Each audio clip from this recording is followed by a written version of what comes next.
kizazi. Amen. Bwana atikise anga, atikise mbingu, mbingu zianze kumwaga baraka, mbingu zianze kutapika katika jina la Yesu.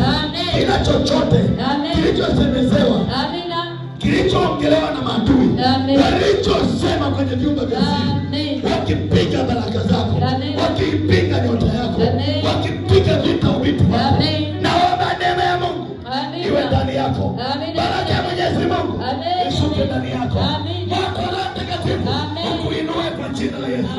Vipaji na vipawa vilivyosimama maishani mwako vinaenda kufufuka. Nyota ya kibali, nyota ya ndoa, roho ya ndoa, kile chochote kilichozuilika kinafunguliwa katika jina la Yesu. Mungu anafanya miujiza, Mungu anafanya ukombozi, Mungu anapigana na mzima wameuweka ukulinde, hawatakulinda tena. Unapokea nguvu mpya, unapokea roho ya kuinuka tena. Pale walikuacha hawatakukuta, unakuwepo mambo nyingine. Nafungua milango ya neema, milango ya baraka, nguvu ya neema ya kuponya, ya uponyaji wa magonjwa aina zote. Bwana fanya miujiza katika jina la Yesu. Bwana wa Bwana uingie kwa ndani, upigane na maadui waliopinga hatua za maisha yako, walioumiza moyo wako, desire wao kuumia na wewe ukifurahia mema katika jina la Yesu. Mkono wa Bwana unainuliwa, unaenda kufukuza madhabahu, kuzichoma madhabahu zinazokushambulia kila wakati. Kila unapowasaidia unakuta mashambulizi, kila unapofanya chochote kizuri unakosa msaada, unakosa sapota. Bwana natakisa anga, Bwana natakisa ardhi, kuzimu itapike, aliyekufa na lalamika na kutenganisha na hiyo madhabahu.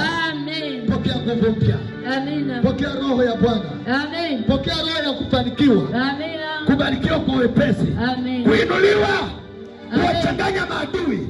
Mlango wao hautafunguka wa kuzimu ili kukushambulia, bali wote waliokushambulia mlango wa kuzimu wapokee, wafungwe milele katika jina la Yesu. Zao wako kainuliwe. Bwana yafute machozi, afute machozi, afute machozi. Yeyote aliyeondoka duniani akilalamika juu uzao wa baba yako, juu uzao wa bibi yako, juu uzao wa mume wako, leo nakutakasa. Bwana kufanyia wepesi wa malango, yafunguke malango ya Bwana wa majeshi. Mungu aliye juu sana ainue vita juu ya maadui zako, akupe uzazi bila shida, akupe mema ya nchi, akubariki huyu Mungu, aiondoe shida. Kuzimu inafungwa, haitazuia mema yako, haitazuia baraka zako, haitazuia uchumi yako. Kuzimu yote inafungwa, na wale waliopanga vita juu yako malango ya kuzimu yakawalambe, na wewe ukaokote baraka yako, ndoa yako, maisha yako, kibali chako kitarudishwa katika jina la Yesu. Nyota yako ya nguvu itarudishwa kwa damu ya Yesu.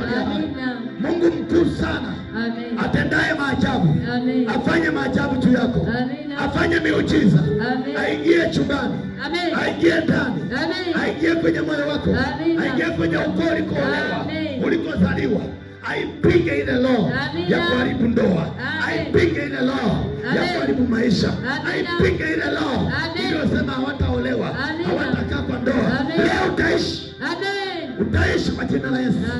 Damu ya Yesu iende kumiliki, kurudisha heshima zako, kurudisha maisha yako, kuondoa udhaifu, kila udhaifu aliopanga juu ya maisha yako, kila nyoka ambaye amekuja kuwa mlinzi wa kuzuia baraka, asiachie baraka zako, achie uchumi wako, achie nyota yako, achie kazi ya mikono yako, achie kazi yako kwa jina la Yesu. Neema ya Bwana iwafukuze watesi wako. Neema ya Bwana ipigane na anayekusumbua, anayekurushia magonjwa. Kiwanda chote cha kuzimu kinachorusha magonjwa juu yako kinaharibiwa, hicho kiwanda. Majini yanaharibiwa. Nyota yako ing'ae. Mume wako aliko abebwe, aletwe kwa damu ya Yesu. Ndoa yako ibebwe, iletwe. Uchumi wako upande viwango. Nyota yako ianze kuangaza. Picha za rohoni za walio